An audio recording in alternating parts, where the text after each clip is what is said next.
अगर आप हर रोज एक टुकड़ा कच्चा नारियल खाते हो तो तुम्हारे शरीर में कई प्रकार के फायदे हो सकते हैं।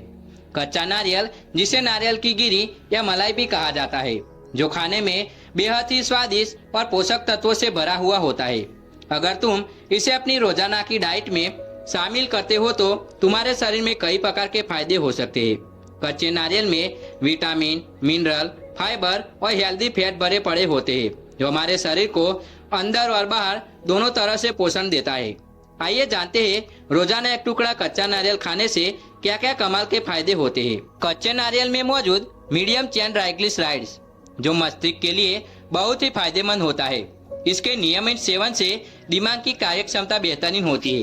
कच्चे नारियल में फाइबर का प्रमाण ज्यादा होने की वजह से पेट को लंबे समय तक भरा हुआ रखता है, जिससे भूख कम लगती है और वजन नियंत्रित रखने में मदद मिलती है।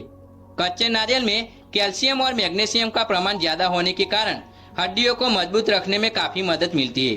कच्चा नारियल खाने से ऑस्टियोपोरोसिस की बीमारी यानी कि पीठ में दर्द, शरीर का झुकना ऐसी बीमारियों से राहत मिलती है। अगर आपको यह वीडियो अच्छी लगी हो तो वीडियो को एक लाइक और चैनल को सब्सक्राइब करना ना भूलें।